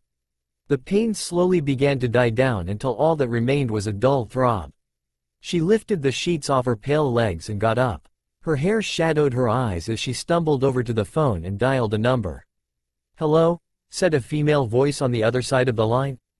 "Good morning, Kurenai-chan," shouted the purple-haired woman into the receiver in a cheerful voice. The voice completely unmatched her expression. Her face was dull, cold and lifeless. The voice was entirely a fake but sounded completely real, a mask one might say. "Anko-chan? Why are you calling me so early?" asked Kurenai in a tired voice. "I just wanted you to treat me to some dango," said Anko, a small smile playing on her lips, but it was a sham.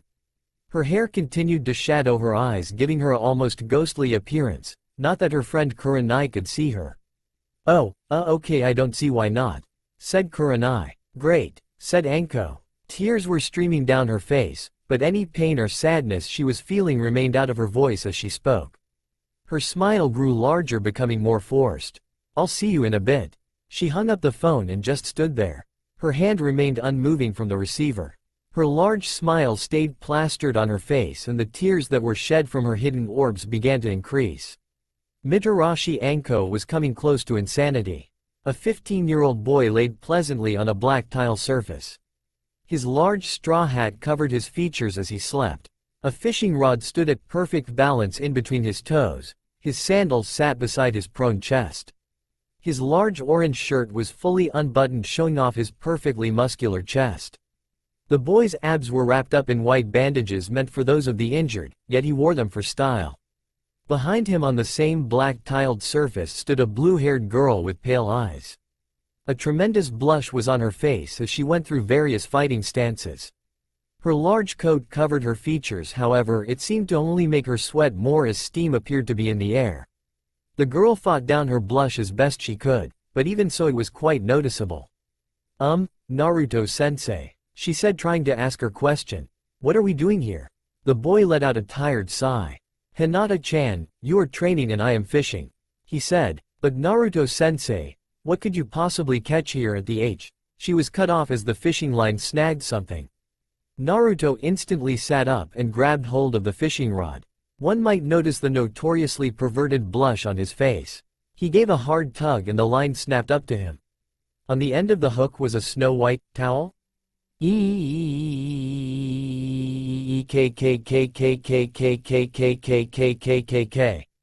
Came a female scream from below.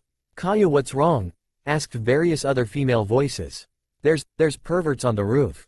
One of them fished off my towel," shouted out the naked woman. The scene came into focus. The black tiled surface that both Naruto and Hinata stood on was none other than the roof of the female half of the Konoha hot springs. Naruto stood up right in front of them, all completely unembarrassed by the scene. He had a smile on his face and he winked at them. Some of them blushed, but others grew into a fit of rage.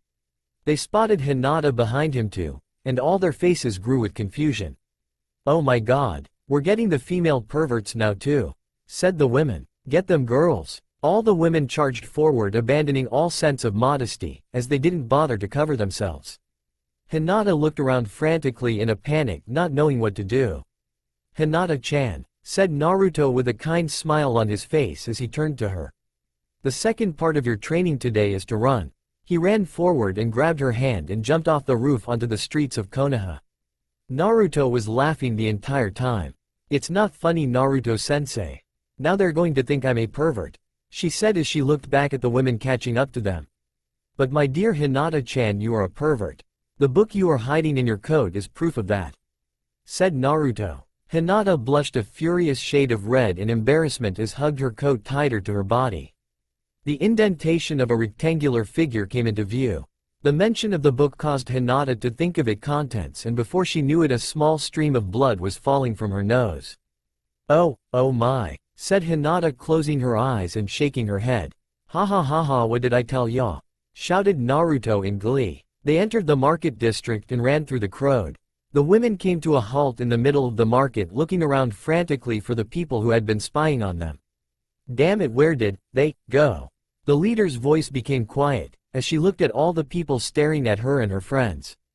All the men were blushing madly or passed out from blood loss. The women in the market looked furious and covered some of the children's eyes. The women of the hot spring looked confused for a moment until realization dawned on them. They all looked down at their bodies and took note of their now nude forms.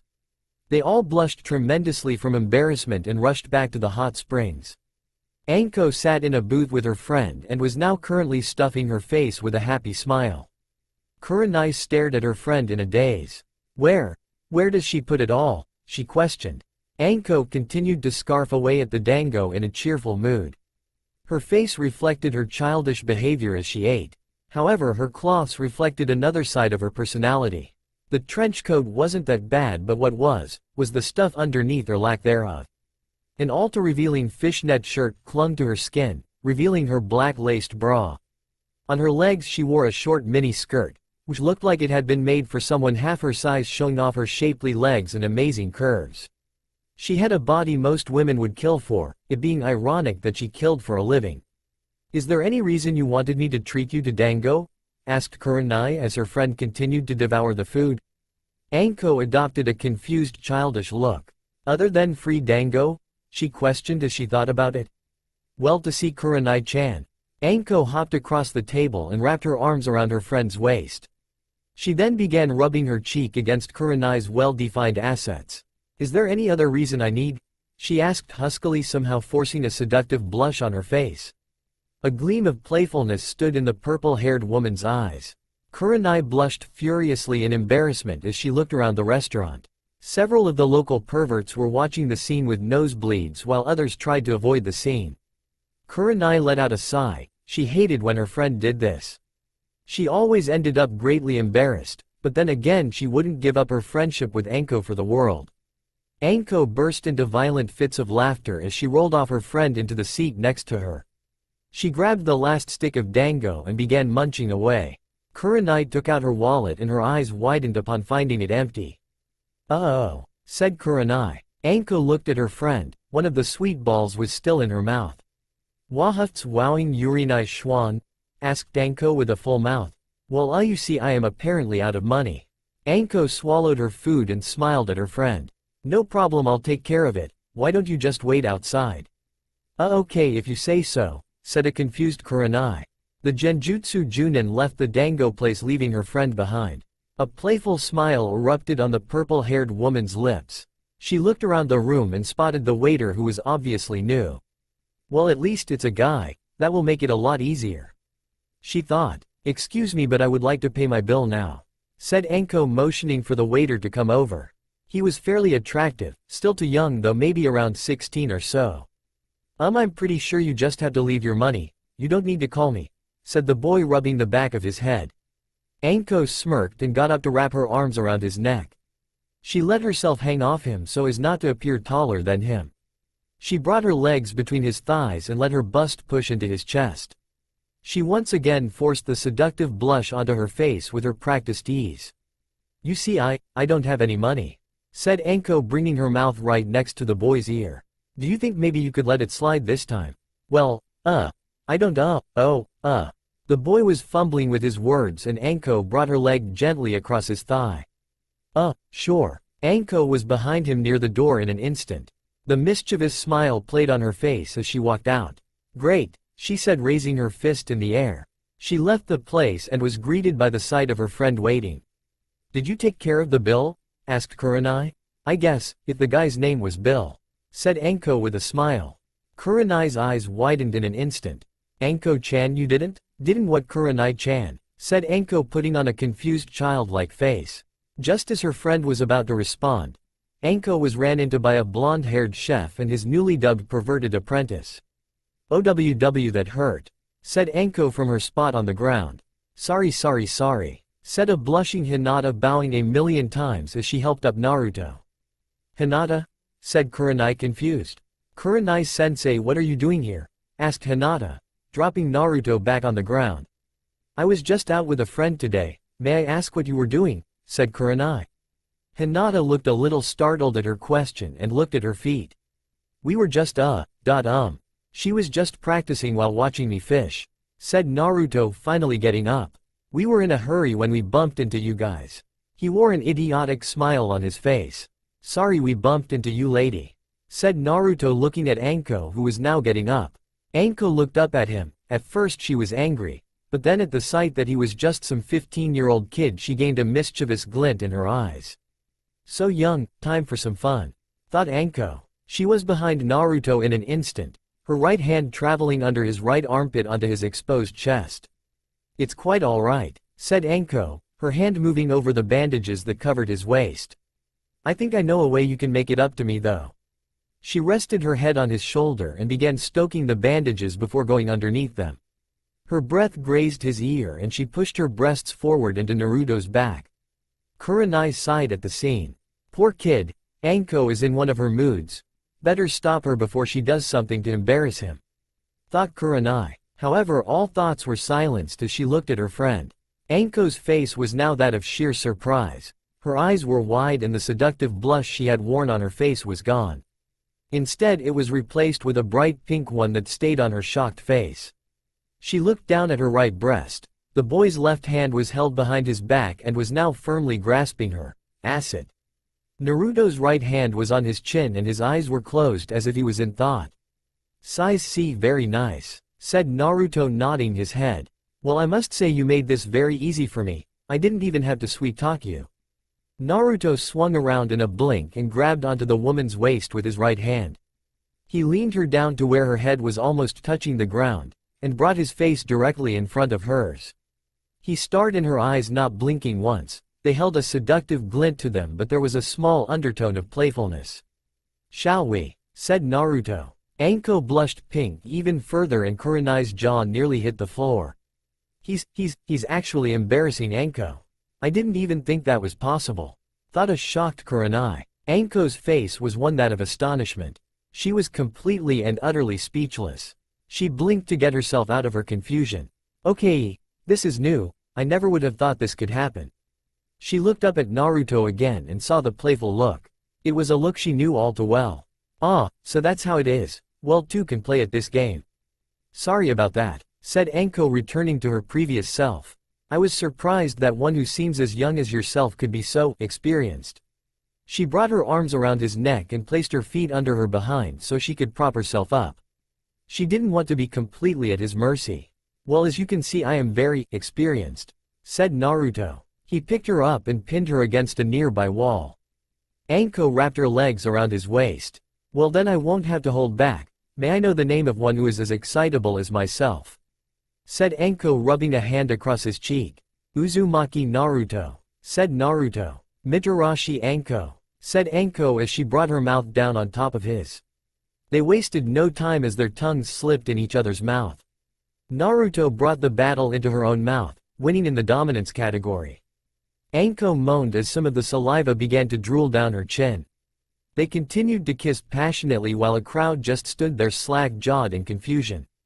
"Dear God, there's two of them," said Kurenai. "Naruto-sensei," mumbled Hinata, looking down, a tremendous blush on her own face as she secretly watched the scene with her Bukagan. She hugged the perverted orange novel that lied in her coat tighter. She was definitely going to read some more when she got home. Some blood began to spill from her nose at the very mention of the idea. The two broke apart to catch their breath. They both looked around and noticed the crowd that had gathered. "Can we help you?" they shouted in unison. The crowd instantly dispersed and everyone went their own way. Naruto sighed. "Well, as fun as this has been, Anko-chan, I have to get to work," said Naruto. He set her down and turned, however the woman's arms wrapped around his body. "Do you have to, Naru-chan?" said Anko, putting on a puppy dog pout.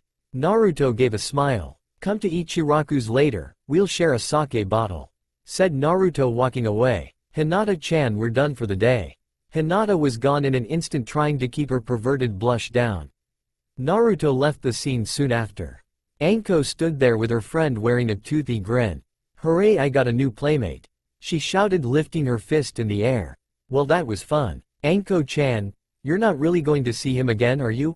Asked Kurenai. Anko blinked and looked at her friend. Why wouldn't I? She asked. My life is far too boring, it's nice to have a playmate. Kurenai sighed and shook her head back and forth. Just take it easy, then again the way he carried himself you might not have to.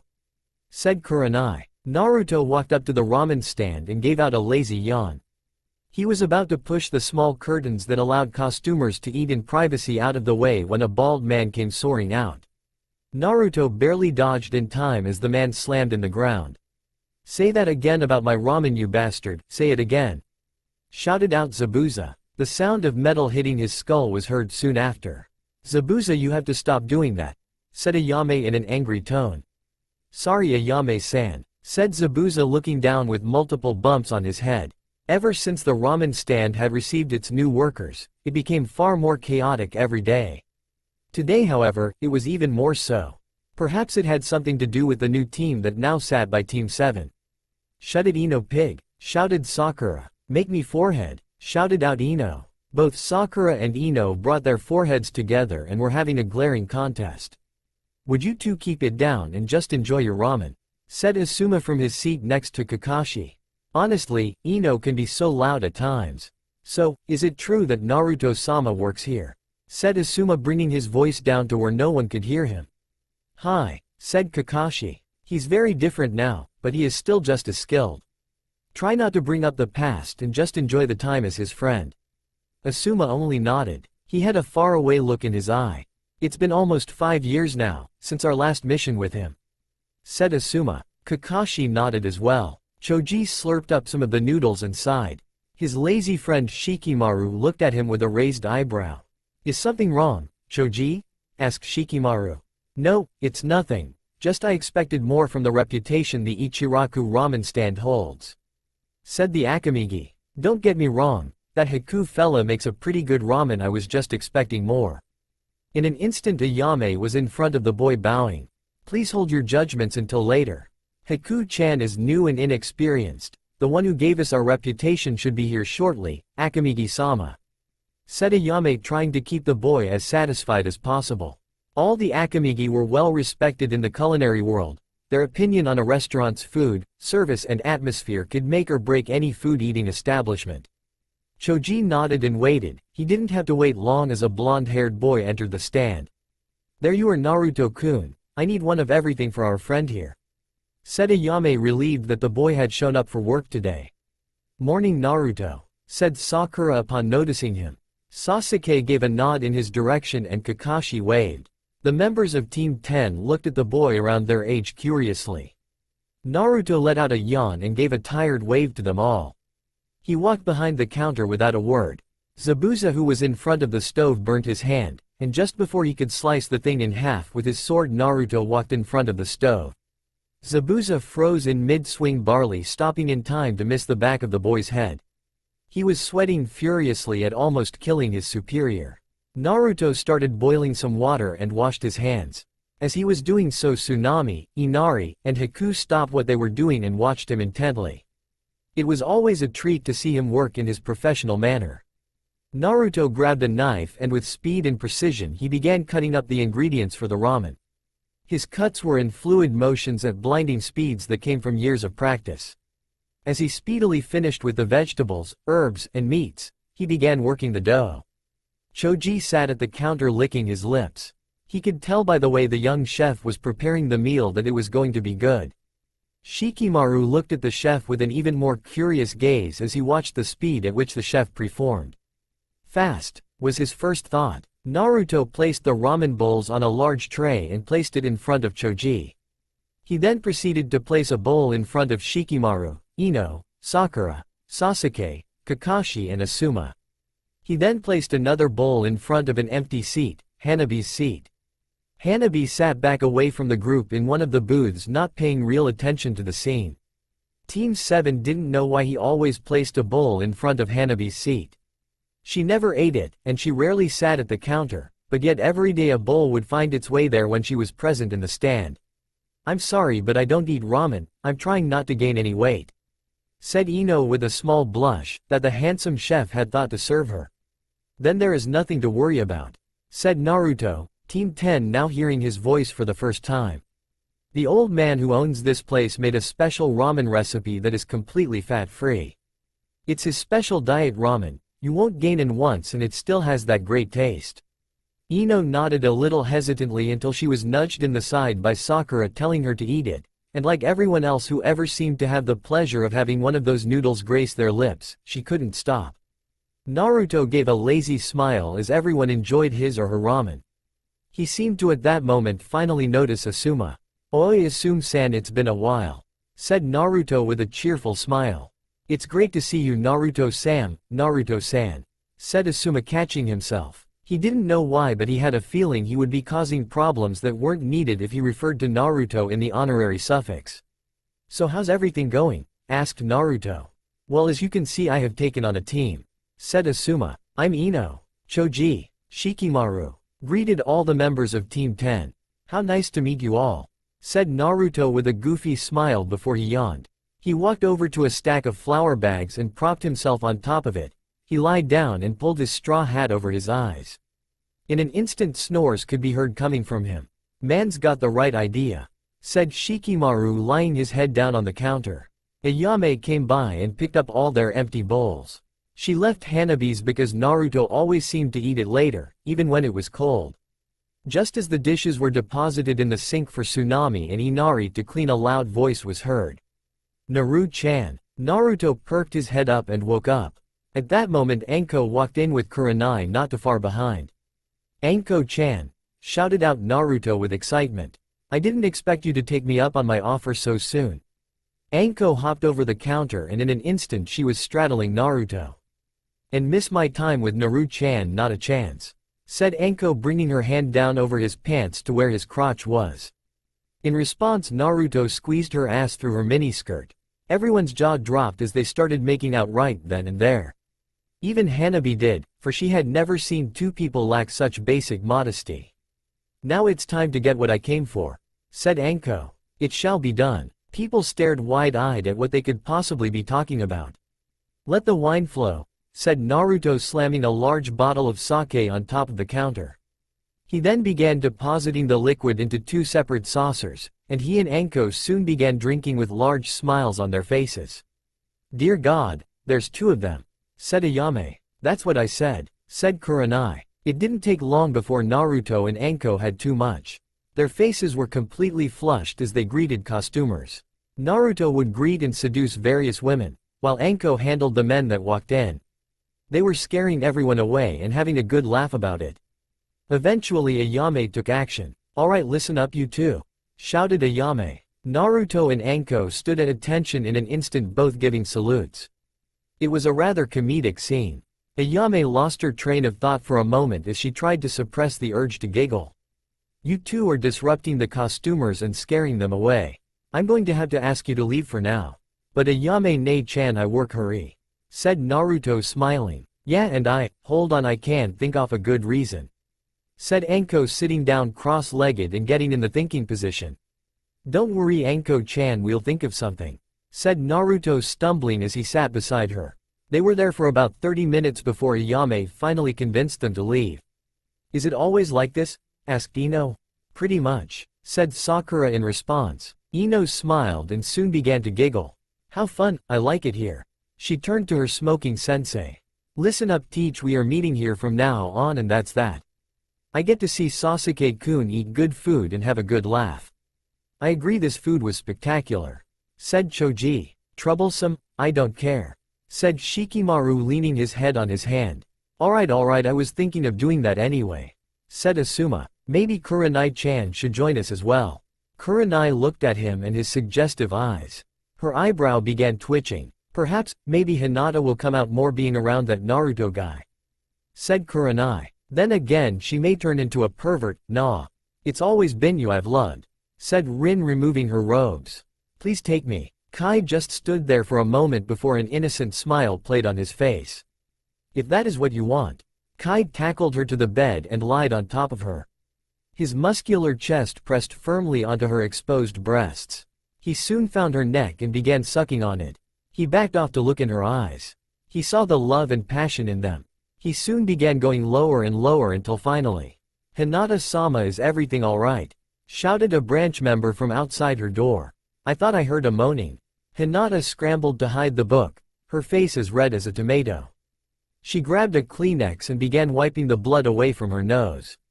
No, everything is fine, don't worry," she said, still arranging herself as not to give any hints as to what she was doing. "Are you sure? Because I was certain that I—" "No, you were mistaken," she said, cutting him off. She quickly removed her top and held it halfway on her arms. "But I was sure." The branch member walked in and saw Hinata staring at him. She was currently in the process of putting on her top. She looked at him, then blinked before she screamed. The Hyuga member closed the door in an instant with an intense blush on his face. "Hinata-sama, I'm sorry, I'll leave you alone." And like that, the branch member was gone. Hinata let out a sigh. That was close. She had been right in her assumption that the man would come in. She looked down in embarrassment at how devious her mind had worked in taking off her top to make it look like she was changing. Naruto was really rubbing off on her, as were the books. However, it wasn't her fault. For a deprived child who was forced into a life of plans and expectations, it was amazing to be able to escape to the world in those novels where the characters had no limits, no modesty, and everything was pure passion and romance. She knew that she would now be considered a pervert, but it was worth it. Orochimaru stood before the current Hokage. The man was a large, bulky sort and had a thick beard. His body was decorated with various scars, and tremendous sword sat at his side, towering over his large figure. "And why should we help you?" asked the Kage. "You are already at tension with the Leaf due to the Shinobi War, but if you align with me, I can give you something of great interest." Orochimaru let his words hang. "And what would that be?" asked the Kage with a bored expression. Orochimaru walked up to the man and leaned in next to his ear. "The bloody whirlwind," was all he said. The large man visibly froze at that. Orochimaru backed off and saw the man's wide eyes. "You know his identity?" questioned the man, suddenly taking Orochimaru far more serious. "The one responsible for the Stone Massacre 5 years ago, as it is now called. Your greatest enemy, Konoha's bloody whirlwind." "Yes, I know who he is," said Orochimaru, trailing off. "If you help me, I will reveal his identity to you upon our attack." "Yes," agreed the Kage in almost an instant. Orochimaru nodded and vanished in an instant. "The bloody whirlwind will not be easy to take down. I will need an advantage to gain a surprise attack. Some way of infiltrating the village. And I know just the tool." A sick smile appeared on the large man's face. "Akane," said the man. In an instant a girl no older than 10 appeared before him. The girl wore a serious expression in front of him. Her brown hair was done back in a ponytail. "Yes, Hokage-sama? You and your team will be going to the Chunin exams several months from now. We are going to war with Konoha." "And may I ask why?" she questioned, raising an eyebrow. The Kage smirked, and in a similar way that of Orochimaru, he walked up to her and placed his mouth by her ear. "The bloody whirlwind." At that her eyes widened, and one might notice the shaking fists she now possessed. The air grew dark as her chakra began to circle around her. Plants that were in various corners of the room withered and died, dried up by something. Very well. The sun was setting in the village of Konoha. Naruto and Anko strode down the streets with broad grins upon their faces. Naruto's arm was on Anko's shoulders and Anko's arm was on Naruto's shoulders. They marched down the town proudly, still very much drunk. Their faces were flushed to a great degree, so it didn't take a genius to know what they had been doing. Well, maybe it did. They had done a lot of things in town, from public disturbances to freaking out the kids in the park. They did it because it was all harmless fun. No one was hurt, and even a few people laughed. Their steps were in sync with one another. They passed a group of still attractive women in their early 30s. As Anko and Naruto walked by, one of them mumbled something. "Snake slut." At this, Anko froze only a foot or so away. Her smile was gone, as her back was turned to them. A second after they had stopped, Naruto began stumbling backwards. Perhaps the sudden stop had thrown him off balance. He eventually fell and grabbed onto the woman who had made the comment, skirt, in an attempt to stay up. It tore as he landed on his back, revealing a black lacy thong. The woman blushed insanely at that. The smile was back on Anko's face, however no one had even noticed it had left in the first place. "Wow, I don't even think I own that kind DDD." said Anko with drunken smile. The woman blushed even more and grabbed hold of the torn skirt from Naruto's hands. Hee, sorry about that, said Naruto getting up, his face equally as flushed as Anko. The group of women ran off completely mortified. Anko swung her arm around Naruto's shoulder and he did the same, until they were in the previous walking position they had been in before. Onward Naru-chan, shouted Anko. Hi Anko-chan, said Naruto with equal enthusiasm. Anko's smile was even wider than before. She didn't know if what had just happened was on purpose or an accident. Her drunken mind couldn't process it. But at the moment she was happier. They arrived at her apartment soon after. Don't be a stranger. It's a lot more fun if you come to work, said Naruto still drunk. Okay, shouted Anko smiling widely as she walked up to her door and opened it. Naruto left soon after. Anko closed the door and her smile disappeared. Her face remained flushed but it now wore a deep frown. Snake slut. That line appeared in her head. She walked over to her bed and lied down before passing off into sleep. That's all for now. If you want to see next part, then please like this video and subscribe my channel. Thank you.